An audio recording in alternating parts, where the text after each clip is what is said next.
My name is Ed Dorr. By accident, I had to chair the last press conference because I'm Vice President of Religious Coalition for Abortion Rights.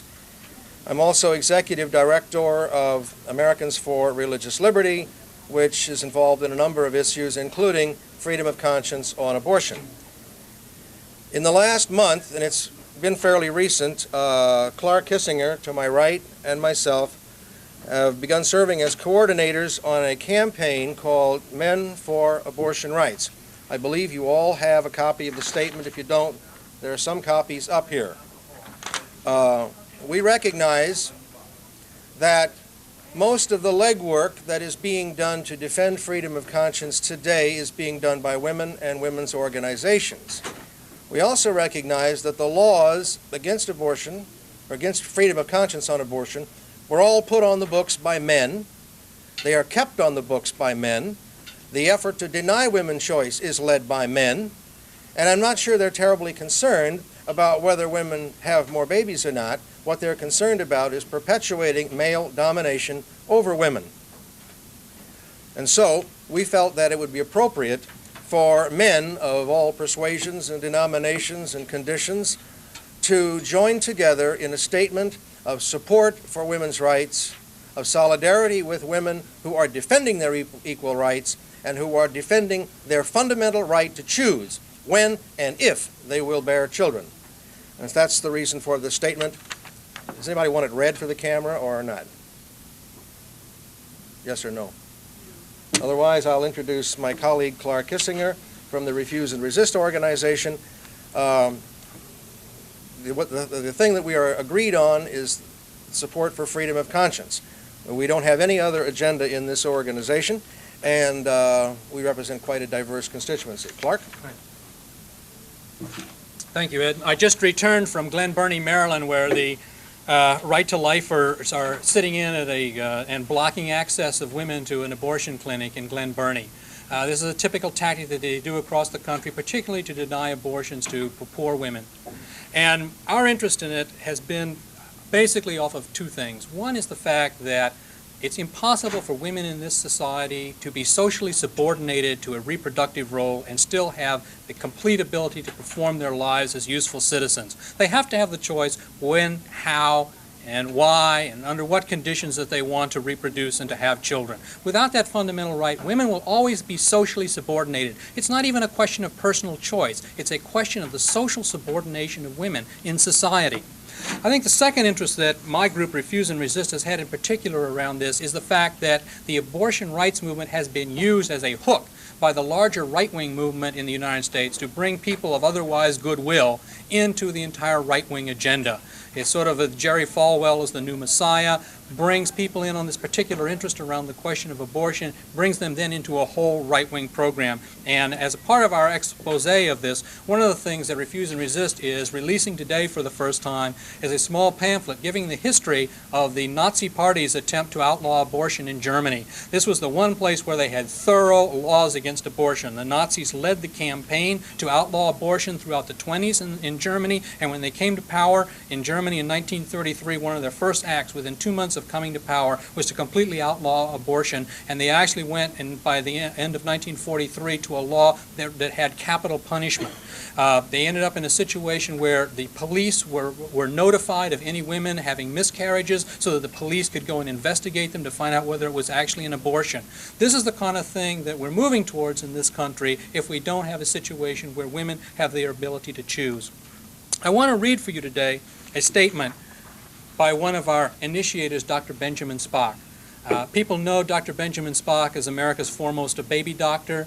His book on child care has probably sold more copies than any other how-to-do-it book in American history.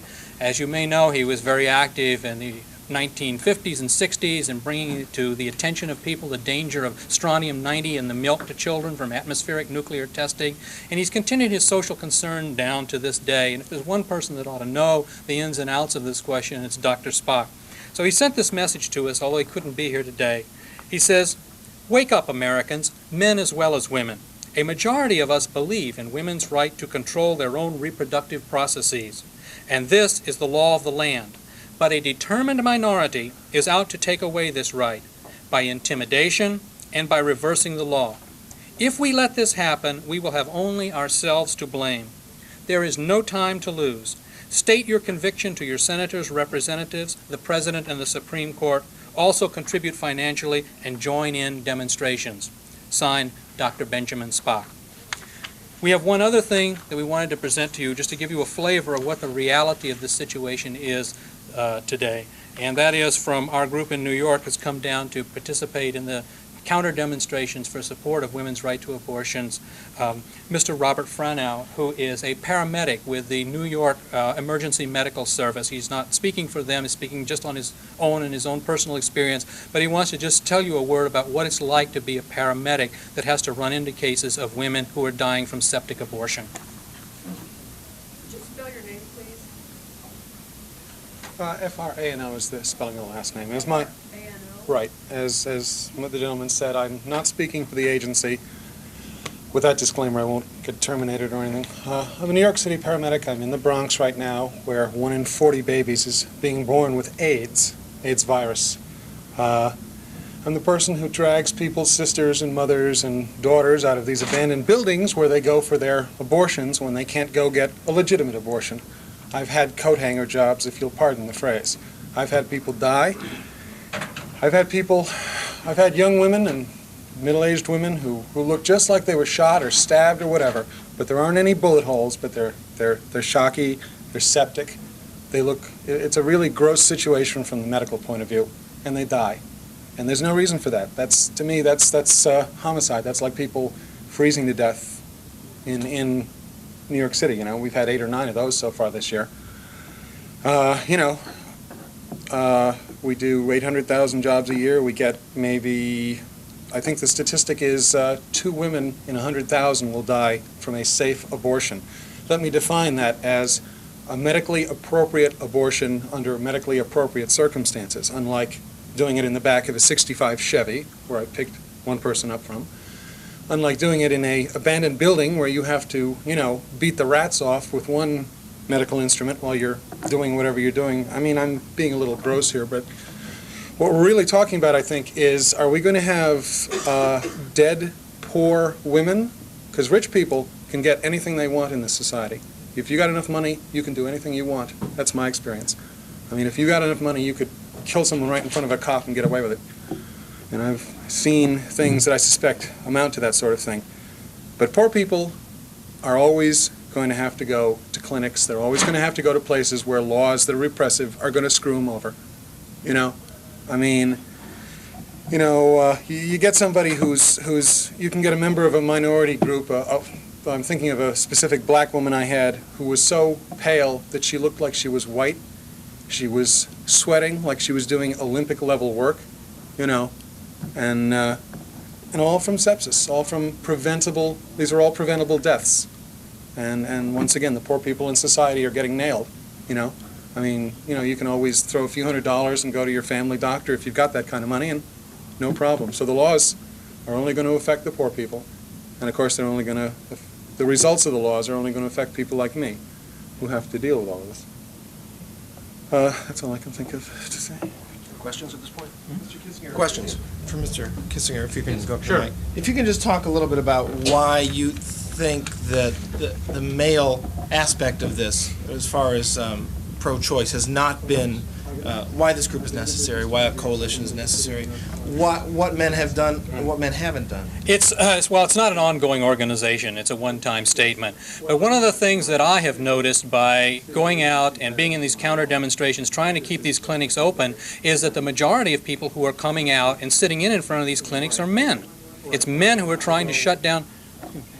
It's men who are trying to shut down women's rights to choose in these situations. You see it in these demonstrations, and also if you look at the masterminds behind these national campaigns, your Joseph Scheidlers in Chicago, your Randall Terrys in New York, and so on like that. It's men who are carrying out a right-wing political program who are actually carrying this out and trying to find a heart-tug issue that they can bring ordinary people into a more broader right-wing political agenda. That's what I see going on.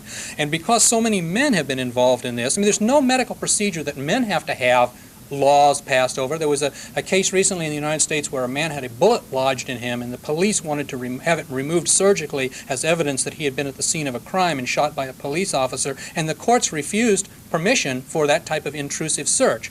Yet these people feel that society should have total state control over, and we've seen in this country a whole wave of new court interventions where women have been locked up because they were pregnant in order to protect the fetus, so quote, where women have been ordered to have cesarean sections in order to protect the fetus, where women have been, one thing after another like that. It's this movement towards state control over women's reproductive processes. It's being geared by men, and we felt that it was time that particularly a number of prominent men, we have several Nobel laureates who are signatures on this statement, we feel that it's time that they took a stand and said, don't count us as part of this. We disassociate ourselves from the men who are trying to deny women their freedom. Why aren't any of them here?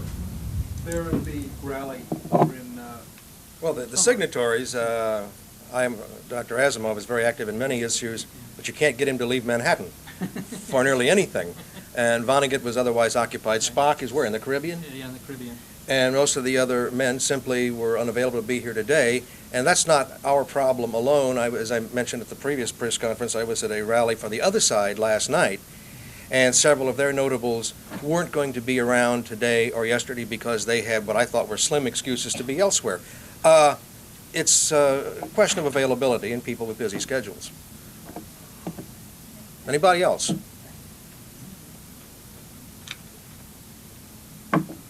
Okay. Thank you for showing. More material up here if you didn't get a copy of everything. That's it, unless somebody wants to ask something else.